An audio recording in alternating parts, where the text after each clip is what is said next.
कहानी शुरू होती है एक एक्स आर्मी पर्सन जब मिडिल क्लास लोगों को 1 रुपए में एयर ट्रेवल करवाने की कहता है। ये सुनने में थोड़ा अजीब था, बट उसे father of low cost air travel भी कहा जाता है। कम बजट में मिडिल क्लास लोगों को एरोप्लेन में उड़ने का सपना दिखाया और उसे पूरा भी किया। बट किस कारण से सक्सेस पाने के बाद भी एयर डेकन किंगफिशर को बेचनी पड़ी? Captain G R. गोपीनाथ। गुरु रामास्वामी अयंगर गोपीनाथ 13 नवंबर 1991 में कर्नाटक के गुरूर विलेज में पैदा हुए। वहीं से उन्होंने अपनी स्कूलिंग स्टार्ट की और उसके बाद की बाकी बची हुई स्कूलिंग सैनिक स्कूल बीजापुर से पूरी करते हैं। सेकेंडरी एजुकेशन के बाद वो ज्वाइन करते हैं national defence academy (NDA) and later national military academy से अपने ग्रेजुएशन पूरी करते और इंडियन आर्मी में as a commission officer join करके 8 साल देते हैं। बट 1979 में कैप्टन जी.आर. गोपीनाथ बहुत ही अजीब डिसीजन लेते हैं। मात्र 27 साल की उम्र में इंडियन आर्मी को छोड़ के अपने गांव आके फार्मिंग शुरू कर देते हैं। गवर्नमेंट ने जो जमीन दे रखी थी उस पे डैम के कारण उनकी पुश्तैनी जमीन खराब हो गई थी। उसके बदले में सरकार ने उन्हें कुछ जमीन दे रखी थी। वहां वो बनाना, कोकोनट और वेजिटेबल्स की खेती करते थे। बट कुछ साल खेती करने के बाद वो खेती के साथ रेशम के कीड़ों की फार्मिंग भी शुरू कर देते हैं, क्योंकि उस भूमि पे नॉर्मल खेती करना संभव नहीं था। तकरीबन 10 साल तक खेती करने के बाद जी.आर. गोपीनाथ डेक्कन एविएशन शुरू करने की सोचते हैं अपने आर्मी के कुछ फ्रेंड्स के साथ मिलके। उनका सफर इसके बाद भी आसान होने वाला नहीं था। गवर्नमेंट रूल्स और कंपटीटर्स के कारण उन्हें एक हेलीकॉप्टर लीज पे लेने के लिए 4 साल लग जाने से लेकर उनकी पहली फ्लाइट में आग लग जाने के बाद भी कैसे एयर डेक्कन को इंडिया और श्रीलंका में चीपेस्ट प्राइवेट एयरलाइन बनाने में कामयाब रहे। ये स्टोरी है एक आशावादी व्यक्ति की। Captain G R. गोपीनाथ का सपना था कि कैसे छोटे शहरों को जोड़ा जाए कम प्राइस में, जिससे मिडिल क्लास एरोप्लेन में ना के घूमने के सपने देखे, साथ ही उसमें सफर भी करे, जिसके लिए वो एरोप्लेन की टिकट बुकिंग को भी इजी करना चाहते थे। पर क्या ये इतना आसान था? और देखेंगे और कौन कौन से चैलेंजेस उनकी जर्नी में आए। यूनाइटेड स्टेट्स अमेरिका में साउथ वेस्ट एयरलाइन काफी समय से लो कॉस्ट एयरलाइन रन कर रही थी। But captain G R. गोपीनाथ को इसकी जरूरत अमेरिका से ज्यादा इंडिया में लगने लगी, जिससे प्रेरित होकर 1979 में डेक्कन एविएशन को शुरू कर देते हैं।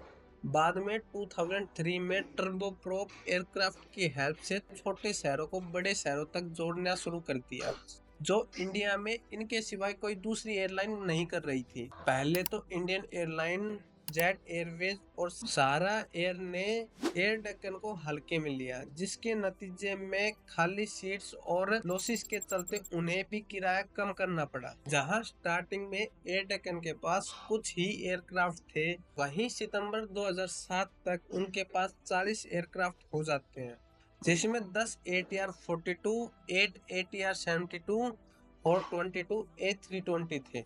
और उसका कारण एयर डेक्कन का बिजनेस मॉडल था। Basically captain G R. गोपीनाथ ने 5 पॉइंट्स पे फोकस किया इंडिया में एयरलाइन के तौर पे स्ट्रॉन्ग होने के लिए।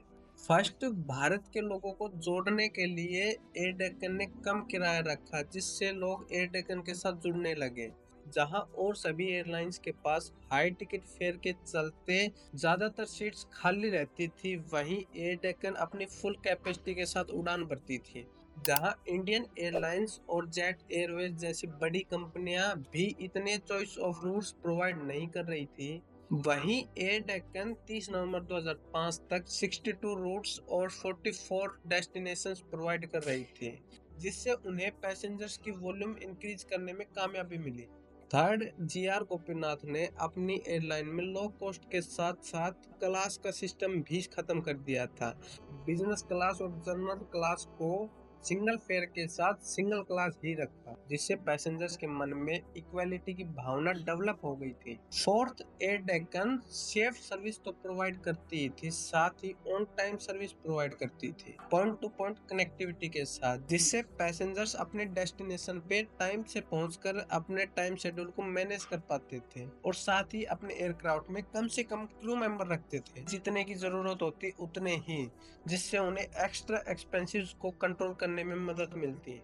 Fifth and last, normally flight की टिकट में जो एडिशनल चार्जेस होते थे फूड एंड ड्रिंक्स के, वे सब एयर डेक्कन प्रोवाइड ही नहीं करती थी, जिससे फिजूल के चार्जेस टिकट प्राइस को इंक्रीज नहीं कर पाए। और साथ ही वे एयरक्राफ्ट में जितना पॉसिबल होता उतना एडवर्टाइजमेंट करते और इसके थ्रू एडिशनल इनकम जनरेट करते थे, जिससे कंपनी मार्केट में कंपटीटर्स के साथ प्रॉफिटेबली खड़ी रही। इसके साथ ही कैप्टन जीआर गोपीनाथ ने काफी और सेगमेंट्स में भी रिसर्च कर रखी थी, जैसे आमतौर पर दूसरी एयरलाइंस टिकट बुकिंग के लिए एजेंट्स के साथ डील करती थी, जो कि ग्लोबल जीडीएस रिजर्वेशन सिस्टम के थ्रू होता था, जहां एयरलाइन के पास तकरीबन 30 दिन के बाद पेमेंट आती थी। लेकिन एयर डेक्कन ने पोस्ट ऑफिस और टेलीफोन के साथ टिकट बुकिंग शुरू की, जिस कारण एजेंट्स का कमीशन खत्म हो गया, जो टिकट प्राइस को कम करने में हेल्प करता, और एयर डेक्कन के पास एडवांस में पेमेंट आने लग गई,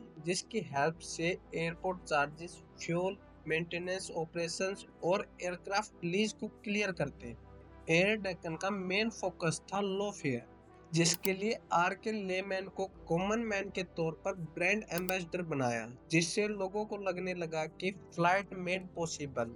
दूसरा, रेलवेज और बसेस के मुकाबले बेटर लाइफस्टाइल है एयर ट्रैवल के थ्रू। इसकी मार्केटिंग के लिए उन्होंने रेडियो, टेलीविजन, आर्टिकल और बिलबोर्ड का सहारा लिया, जिससे वे कस्टमर के साथ इमोशनल कनेक्शन डेवलप कर पाए। उस दौरान डीजीसीए के रूल्स काफी दिक्कत कर रहे थे एयर डेक्कन के लिए।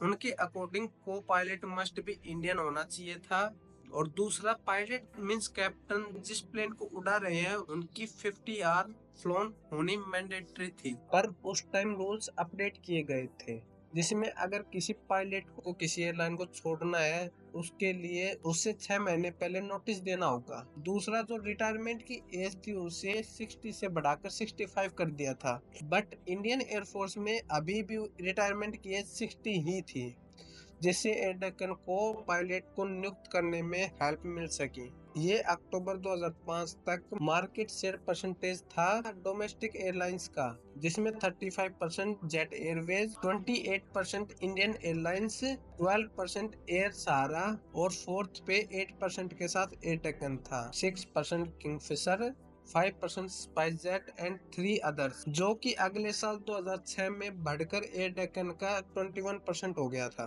बट फिर एयर डेक्कन को अप्रैल 2008 में किंगफिशर को बेच दी जाती है। एरा ऑफ लो फेयर उसके बाद खत्म सा हो गया। ये एयर डेक्कन के ग्रोथ चार्ट्स हैं। नंबर ऑफ डेस्टिनेशन जो मार्च 2004 में केवल 20 थी, वो मार्च 2005 तक 20 से बढ़कर 32 हो गई थी। मार्च 2006 में 32 से 55, मार्च 2006 में 32 से बढ़कर 55, मार्च 2007 में 55 से बढ़कर 60, और अक्टूबर 2007 में ये बढ़कर 65 हो गई थी। वही नंबर ऑफ फ्लाइट्स देखें तो मार्च 2004 में 46 थी, मार्च 2005 में 46 से बढ़कर 90, मार्च 2006 में 90 से बढ़कर 250 हो गई थी, मार्च 2007 में 250 से बढ़कर 307, और अक्टूबर 2007 में 307 से बढ़कर 350 हो गई थी। ये कहानी थी एयर डेक्कन की। वीडियो इंफॉर्मेटिव लगी तो लाइक एंड सब्सक्राइब।